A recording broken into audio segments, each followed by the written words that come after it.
ঘটনায় যদি আমার গর্তটা যদি পূরণ থাকতো তাহলে তো এই ক্ষতি হতো না। একটা বাচ্চা আমার গেছে। যে আমরা গরিব মানুষ, আমার জামাই খুব গরিব মানুষ, দিন খাটে দিন খাই। বিচার তো কিছু হওয়ার দরকার আছে বা হইতে হবে। রাজশাহীর তানোরবাসীর জন্য আজকে শুক্রবার সকালটা যেন শোকাবহ। 40 ফুট মাটি খনন করে 32 ঘন্টা অভিযানের পরে শিশু সাজিদকে উদ্ধার করলেও চিকিৎসক তাকে মৃত ঘোষণা করেন।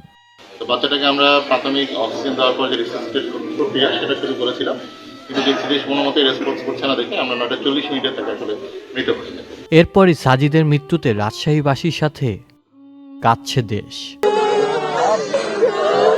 পরিবার ও এলাকাবাসীর প্রশ্ন, 2 বছর বয়সী শিশু সাজিদের মৃত্যুর দায় কার? 10 ডিসেম্বর দুপুর 1টার দিকে মায়ের হাত ধরে ধান খেতে হাঁটছিল 2 বছর বয়সী শিশু সাজিদ। হঠাৎই গর্তে পড়ে যায় সে। শিশুটি গর্তে পড়ার খবর পেয়ে বিকাল থেকে উদ্ধার অভিযান শুরু করে ফায়ার সার্ভিসের 3টি ইউনিট। পাশাপাশি তাকে বাঁচাতে ওই গর্তে পাইপের মাধ্যমে অক্সিজেনও দেওয়া হয়। গভীর সুড়ঙ্গ খুঁড়ে শিশুটিকে উদ্ধারের চেষ্টা অব্যাহত রাখেন ফায়ার সার্ভিসের কর্মীরা। পুরো দেশ তাকিয়েছিল সাজিদের উদ্ধার অভিযানের দিকে। 11 ডিসেম্বর রাত 9:07 উদ্ধার করা হয় তাকে। তার উদ্ধারের খবরে উচ্ছ্বসিত হয় দেশবাসী। উদ্ধারের পর শিশু সাজিদকে হাসপাতালে নেওয়া হলে রাত 9:40 তাকে মৃত ঘোষণা করেন কর্তব্যরত চিকিৎসক। নিহত সাজিদ যে গর্তে পড়েছিল সেটি রাজশাহীর তানোরের কোয়েলহাট পূর্বপাড়া গ্রামের কসিরউদ্দিনের। কসিরউদ্দিন বছরখানেক আগে 8 ফুট ব্যাসার্ধের মুখ খনন করেছিলেন গর্তটি, কিন্তু পানি না পেয়ে আর নলকূপ বসাননি। বর্ষায় মাটি বসে গিয়ে নতুন করে গর্ত হয়। সেই গর্তেই পড়ে মারা যায় সাজিদ। বছরখানেক ধরে এভাবেই গভীর গর্ত খুঁড়ে ফেলায় রাখার অভিযোগ করে কসিরউদ্দিনের বিচার চান নিহত সাজিদের শোকাগ্রস্ত পরিবার।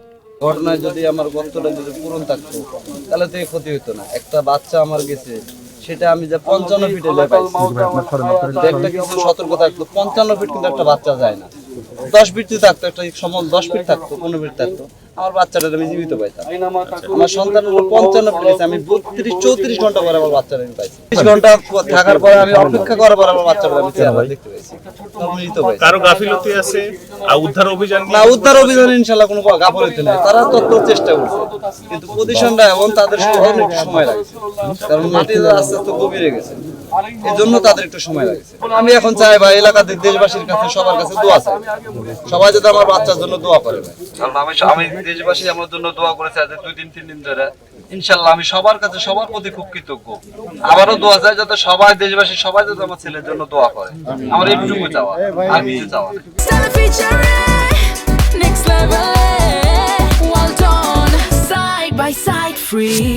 আমরা গরিব মানুষ, আমার জামাই খুব গরিব মানুষ, দিন খাটে দিন খাই। তো ওরা টাকা আলা মানুষ, ওদের সাথে কি আমরা পারে উঠবো?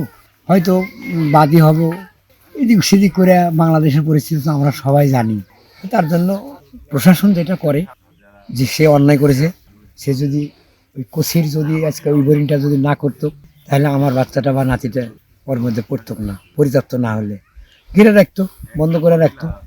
সে কিচ্ছুই করেনি, ওইভাবে ফাঁকা। 24 সালের বোরিং 1 বছর থেকে ওইভাবে করে আছে। আর এখানে যে একটা করেছে 23 সালে, ওই লোকেরই এই যে চেয়ারের পাশে এই যে কুকুরটা শুয়ে আছে তার নিচে, ওটা ওইরকম। ওটা 5-6 হাত দেখলাম বিল্লাওয়াল আছে আমি কালকে বাসার থেকে আসার পরে।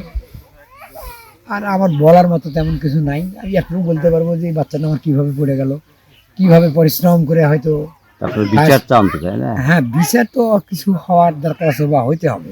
কসিরউদ্দিন মিয়া, উনি আপনার মোটর বসানোর জন্য এগুলো বোরিংগুলো করার পরে বোরিংগুলো মানে ওপর শুধু মাটিটা সাজায় রাখার কারণে যে কিছুদিন আগে যে ভারী বর্ষণ হলো, ভারী বর্ষণে মাটিটা দেবে যায় গর্ত করলেন, কিন্তু আবার ওই আগের মতন গর্ত হয়ে যায়। এখন আমার ভাবি আর আমার ভাতিজা গেছিল ঘুরতে যে আসার পথে আমার ভাবি আগে আসছে আর বাচ্চা আসছে পিছে আসতে লেগে বাচ্চার পাটা ওই গর্তের উপরেই পড়ে। যাই গর্ততে ঢুকে যায়। বসিরউদ্দিন মিয়া প্রথম দিন আসিছিল, কিন্তু তারপর থেকে আর তার দেখা নাই এখানে। গতকালকে মানে এখন পর্যন্ত আর আসেনি সে। ওর ফ্যামিলি থেকে ওর বোন আসিছিল, ওর বোন এসে এখানে কথা বলে গেল যে আমার ভাই পালায়নি, বাড়িতেই আছে। তো তাকে বলা হলো যে আপনার ভাই কেন এলো না এখানে? তো সে যে পুলিশ প্রশাসনের ভয়ে আসেনি। সে যদি অপরাধ না করে তার ভয় কি জন্য থাকবে?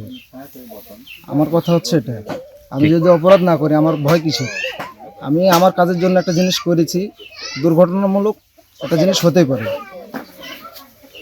সেই জিনিসটার তো একটা উদ্যোগ নিতে হবে। নিষিদ্ধ হওয়া সত্ত্বেও গভীর গর্ত করে রাখা ব্যক্তির বিরুদ্ধে এখনো কোনো প্রকার মামলা হয়নি বলে জানিয়েছেন রাজশাহীর তানোর থানার অফিসার ইনচার্জ মোহাম্মদ শাহিনুজ্জামান। আপনারা জানেন যে গত 2 দিন আগে দুপুর অনুমান 1টার দিকে সাজিদ একটা গভীর নলকূপের পরিত্যক্ত গর্তে পড়ে যায়। গতকালকে সাজিদকে আমরা ফায়ার সার্ভিস এবং আমাদের পুলিশ বাহিনীর সহায়তায় আমরা তাকে উদ্ধার করে মেডিকেলে নিয়ে আসার পরে ডাক্তার মৃত ঘোষণা করে। এই সংক্রান্তে আমাদের কাছে এখন কেউ অভিযোগ করেনি। অভিযোগ করলে আমরা তার বিরুদ্ধে আইনগত ব্যবস্থা, সাজিদের মৃত্যুর বিষয়ে আইনগত ব্যবস্থা গ্রহণ করবো। আর একটা বিষয় যেটা আপনারা বলতেছি যে গভীর নলকূপটি যে গর্ত খনন করেছিল, এটা আসলে বরেন্দ্র কর্তৃপক্ষর একটা বিষয়। ওনারা যদি কোনো ব্যবস্থা গ্রহণ করে, আমাদের যদি সাহায্য সহযোগিতা চায়, আমরা সার্বিকভাবে সহায়তা করবো। না, আমাদের কাছে এখন পর্যন্ত কোনো অভিযোগ আসেনি। যদি অভিযোগ আসে আমরা তাৎক্ষণিক আইনগত ব্যবস্থা গ্রহণ করবো। 12 ডিসেম্বর শুক্রবার সকাল 10:30টার দিকে জানাজা শেষে শিশু সাজিদকে দাফন করা হয়। আউসাফুল ইসলাম আকিফ, চ্যানেল আই।